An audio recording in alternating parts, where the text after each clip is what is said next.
guys, how's it going? MaskMonger here. Welcome to MaskMonger, where it's my YouTube channel, and I do all kinds of stuff. I do reviews, unboxings, unboxings. I show off stuff that I make for customers and all the stuff alike. Welcome, and also thank you, for just being here. Make sure that you do like, share, comment, subscribe. I'll remind you at the end of the video again. Join my Patreon, join my Discord. We got all kinds of stuff to talk about, just masks and other things. Today, what I want to do is I want to show you a set of pieces that I actually got commissioned to make by a friend and artist known as Agent Synner. Here's a quick clip. So, I made his mask, let's say a year ago. We did a really cool, like, gothic covered piece with this. It's really cool. Anyway, like, there's a picture of it there.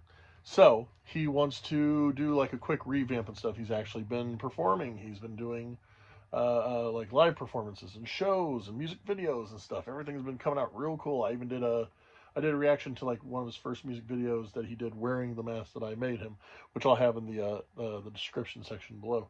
And so he hit me up and we started talking and stuff. He's getting more into doing more live performances. And one of the things I told him is I had the idea of, well, what if you started to have more of like a stage presence? Like he already has this really cool podium with his logo done up and everything. And I was like, what if we amped it up more and he actually would have people on stage with him? Like, I don't know if they would be like his guard or something like that. The idea would be, I don't know exactly what they would wear, but they all would share like a similar mask. And so we talked about doing that as well as revamping a mask for himself. So what we came up with, which I call them the sigils. I had several different fantasy demonic type top skulls, no bottoms to them. And so we ended up doing 4 of those for the people that will be on stage with him, and then one big grandiose one for him. And so I call these guys the sigils. I have 4 of them made. 2 of them are of one style mask. 2 of them are the other. And so you can see each of these have a specific sigil of protection engraved into each one of the foreheads, if you will. And these are painted, etched and whatever, and they're stuck onto, say, a balaclava of sorts. And so I originally was wanting to put a bunch of leather strapping around the back of them, but I realized by doing that, if somebody has a smaller head, they droop down really low, and if somebody's got a tighter head than mine, they may actually rip and break. And we didn't want to do that. And so those look great. And then these were the other style masks. So we did 2 and 2, so there'd be 2 different masks on one side, and then mirroring that on the other side. And we'll see we got all the different sigils for it. Boom. So we had this style and this style. This one, and then we did them in silver and stuff. And so the idea was I had 2 more of each, and we decided to do a thing where they would be joined together to make the main guy, Agent Synner. And so I want to believe that he's liked it so far. He's very mysterious in his responses. And here is the piece. I already have it mounted on a head. And there you have it. And we did it in a dimmed antique gold, and then there's the Eye of Odin on the center of it, and as you can see, it has both of the masks that are joined together. And instead of how his original thing has the cowl going over top of the eyes, so you can't really see what's going on, his eyes will be visible.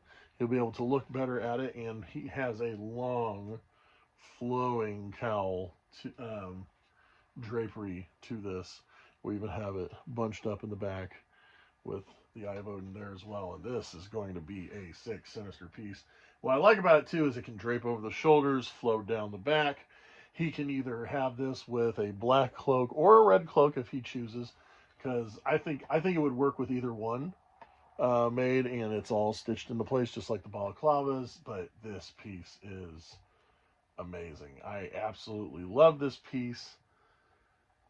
And I really love the fact that he was willing to work with me on it and stuff. And when you see him performing, he's going to have it all over. And also, as soon as he knows the new dates that he's going to have, I will be posting them up on my YouTube as well and stuff. So you guys, if you guys are looking for any excuse to go see any of my masks live and you can't just buy one yourself, you can go check him out. He's got some really cool performances. I actually like to listen to some of his music when I am working on my pieces. So who knows, if you come in on one of my lives, you may be hearing me playing Death is Like God Forgot Me or something like that. So, all right. Well, we'll do some close-up shots of each one of the masks. And just remember, haha.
Make sure to press the like button, smash the subscribe button, and guess what? What? Turn on the notifications. Thank you. See you soon.